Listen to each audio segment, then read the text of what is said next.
Is there anything I didn't ask? People want to know, fans want to know. Is there anything you want to address while I have you here? Is there anything you want to get off your chest while I have you here? Anything else you want to mention you didn't get a chance to in this interview yet? I just want to talk about the Northern California scene. Okay. The plethora of artists that are coming out. There are several talented artists from San Francisco to Oakland to Berkeley to Richmond to Sacramento.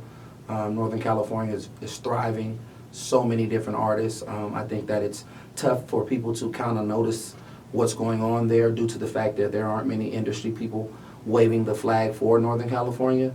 But there's so many different artists out there, man, that are working extremely hard.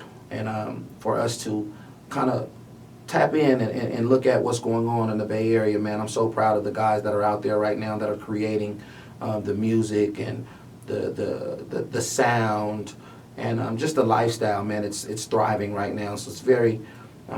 I would advise many of the industry people that are from other areas to kind of tap into the energies that's going on in Northern California right now. There's so many artists that are doing their things.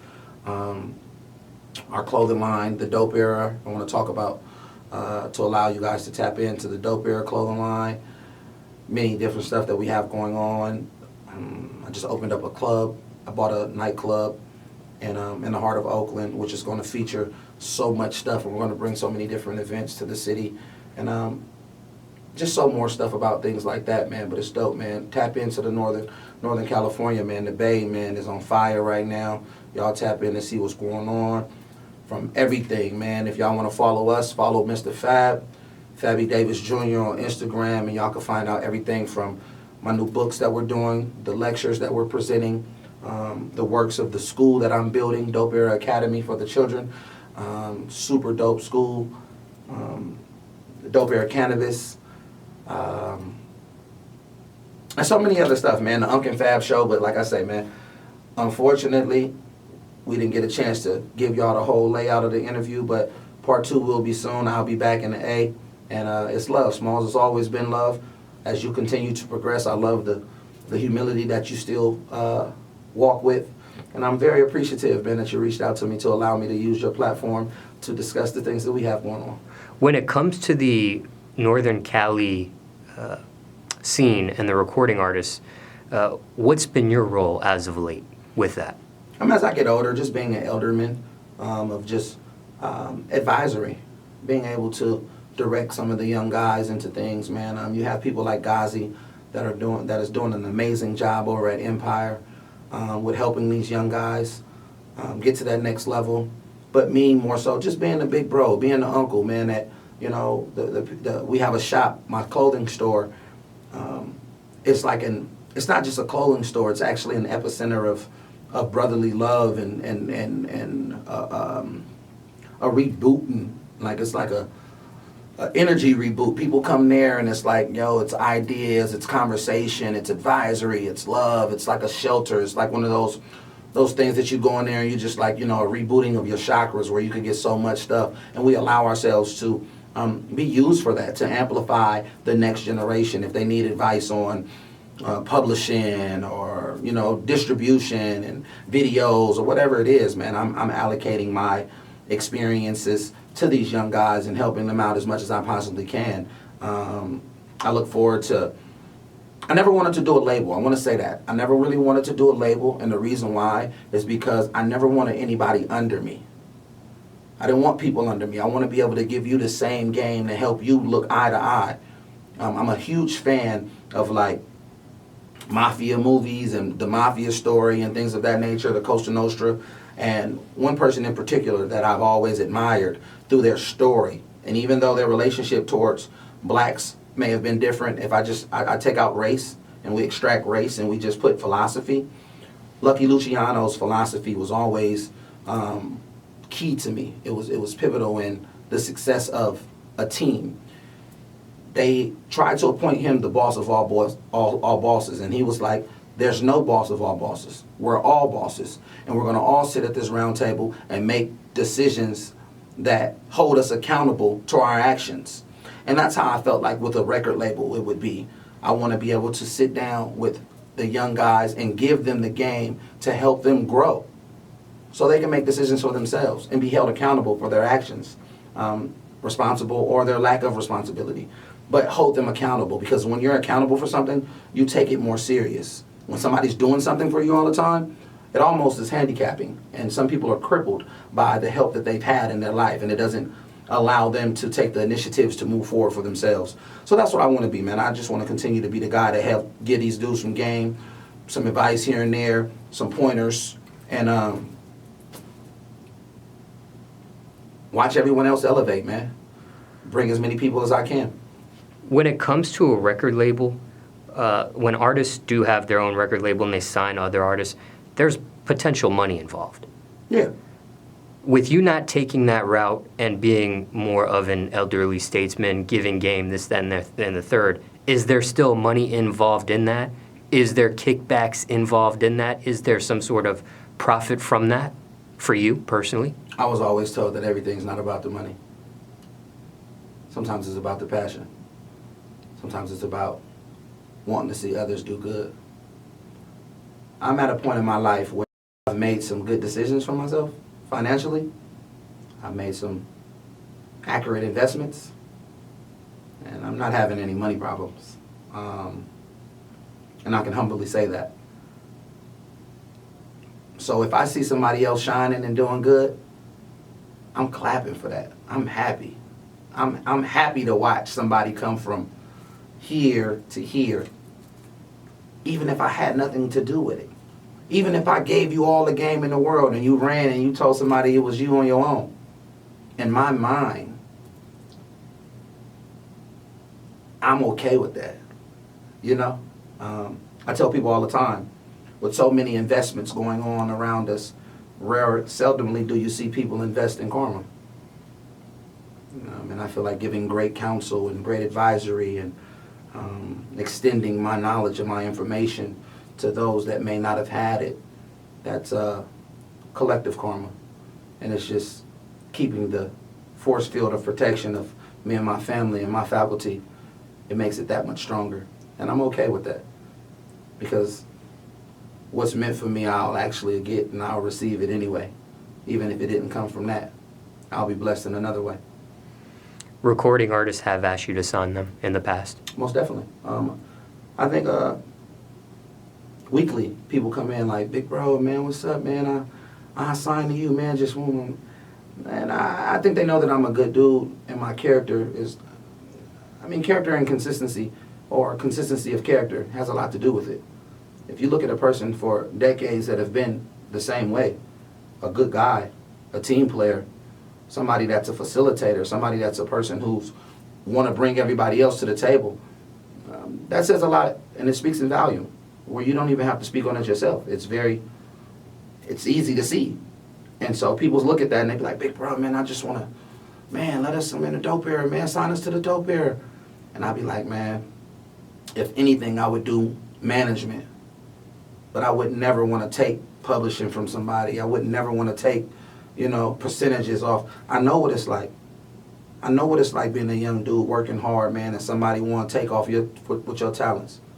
You know what I'm saying? Somebody want to exploit you because of your lack of knowledge of the game. I've seen several artists, man, not rebound from that. Getting messed up situations, and it just spoils their whole passion. And it's nothing like seeing someone's passion spoiled. It's hard to rebound from. When you lose it all, and you know that it wasn't because you weren't good at something, it's like I lost it because you stripped my passion from me. You took that from me. And psychologically, it's a direction that I want to go with this, but I don't want to say it because it's very sensitive. But when someone takes something from you, it makes you respond in a different way. It makes you respond in a different way. That's why there are certain women out there that hate men. You know what I mean? And that's how the music industry is. You've seen a lot of people take things from certain artists, and it just makes them hate the music. It makes them hate the game, and they give up on their passions. Have you ended up managing anybody at this point? I've managed situations. I wouldn't say that I've had it on paper, but I've done managerial things. I've walked people in places and gotten them 6-figure things. Like, you know what I'm saying? I've done a lot of managerial work. I've A&R projects. I have the luxury and opportunity to write and A&R 2 shorts last project, which is amazing. It was a dream come true to me. Being a young kid in Oakland, growing up, listening to 2 Short, to being able to say that I was able to A&R, put his whole project together, the features, pick the beats, and write the music. That was amazing to me. That was like that was one of those things on the to-do list. I think it was more so like Eddie Murphy getting a chance to work with Richard Pryor, and the relationship that they were able to establish, to grow up watching someone and idolizing someone, and then working side by side with them. And man, that is the true exemplification of how things can come true. It was like, wow, dreams do come true. And so I managed that project. That was dope. And then there are other, you know, not so many big names, but some of the younger guys that we've been able to do managerial work for.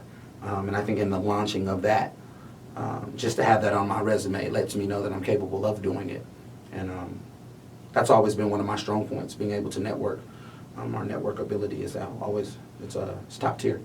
What's the name of the 2 Short project if somebody's watching this and didn't know that fact and want to check it out? The Pimp Tape. We did the Pimp Tape. It was super dope, man, with the way we were able to put the marketing behind it. We did you had the commemorative 2 Short boombox. You open up the boombox, it came with the tapes. We did the hard drives on an actual cassette tape. It was super dope, man. It was just like 30-year anniversary 2 Short. And hey, man, to me, 2 Short is on Mount Rushmore of hip hop, and a lot of people might not put him up there. But the reason why I say that is, how many people do you know that was famous off rap in 1981? You know what I mean? And still here, still relevant, still working, still touring, still getting $25,000, $50,000 a show, still busting moves. Like, you know what I mean? He had a show right now, and I just got off the phone with him. He had a show right, so it's like, come on, man. Here's a man, 55 years old, still every week booked, dropping projects, doing, like, man, that's the epitome of, hey, like he said when he first came out, don't stop rapping. Hey, y'all, there's no expiration date on your ability to create. Remember that. That's a quote that I feel like this should be headlined. There's no expiration date on your ability to create. And I always like to use a key point. Quincy Jones wrote Thriller at 50. Don't stop creating, y'all. When it comes to managerial positions you've had or duties and things of that nature, is that something that's been kept behind the scenes, or is that something that's been publicly out there? I think it's for the people that if you know, you know. My qualities of just being a people's person has always allowed that to shine through. Like, I've always been able to have a great rapport with people. And there are favors that I've done that are publicly known, and there are things that I've done that are privately undisclosed. So it's that if you know, you know. Just like with writing, I've wrote some big records for people. Some people know, some people don't. You know, I don't worry about, you know, the credit or the fame of it. Is we got paid, we move forward, we keep working. If you need a hit record, just know that I'm a hit writer. Why is that there are some people that are songwriters or ghostwriters and let it be known at one point or at some point what it is, and then there's some people that keep it private? What's the mentality behind that? You never know, man. I mean, for a person to tell someone to be quiet about their accomplishments, it's tough. It's very difficult. You know, it's very difficult for a person to be, I mean, you're excited when you write a record and it becomes a hit record. I don't think that I've ever wrote something for someone that they were like, don't tell anybody. You know what I mean? I've never had that happen to me. I've never had a record that I've wrote for someone and their management team or them personally comes to me like, yo, we'll do this for you, but just don't tell nobody you wrote the record. I don't really want, I don't. With me, it's always like, you know, if you knew I wrote it, you knew I wrote it, but don't get mad at me one day if I post on Instagram, oh yeah, I wrote this record too. Or, hey, this record just went gold, or this record just went platinum. Like, you know what I mean? Hey, man, I'm proud of my accomplishments, man. Nor neither will I belittle my accomplishments of creativity due to somebody else's insecurity of their inability to write records. You know, some people are insecure, and we live in a world where insecurities are amplified through social media, and the frustration comes out even more because it's an accumulation of embarrassment and insecurities all in one. It's tough for certain people to digest the fact what they're not good at. Honorable Minister Farrakhan said that we must admit when we don't know things, and there's a difference between ignorance and stupidity. Ignorance is just not knowing, being unknowing to a situation. Stupidity is knowing and still acting on it. So we must discover the difference between stupidity and ignorance. And then also when it comes to other record labels out there, have they offered you your own record label? Have record labels offered you a position of A&R or president or things of that nature? Not yet. Not yet. But I had a conversation with Dallas Martin, good friend of mine over at Atlantic, who just took over president position over at Asylum. And he was talking to me. He was like, yo, bro, you got to come over here and let's do some things. I would love to do something like that. Like, I would love to be even just watching my brother, like watching Uncle Snoop Dogg, after so many years of being who he is, being the biggest face in hip-hop, the most recognizable, face in hip-hop for 3 generations, 3 decades, to watch him go over and be like one of the head A&Rs at Def Jam, that's so like motivating. I'm talking about like, that's like, yo, damn, yo, that's crazy. Snoop is one of the heads over at Def Jam in the A&R department. Like, that's crazy. So, I mean, it's motivating. And it goes to show you that I think industry reps now or industry labels are seeing that some of their people may be out of tune. And they want to be able to get folks that's still in the center of it. In the middle of the volcano is what I like to call it, where the lava is. They're actually able to recognize the hot artists and not being biased towards things. There are several artists that are striving and thriving, and they just need to be amplified a little bit more. And I think like some of the labels are going to start reaching out to people that come from the game and put them in situations. Just like in basketball, some players, you have superstar players when their career is over. And not even just superstars. You have players. Let's just say players. When their career is over, they go take executive positions. We watched the Phoenix Suns just do it with James Johnson. I think James, I don't know James. But he played with LeBron James. He was a subpar player, you know what I'm saying, a role player. But look what he was able to do with the Phoenix Suns. It was great. Like, you know what I'm saying, it was great. A player like Steve Kerr wasn't a great player, good role player, but a phenomenal coach.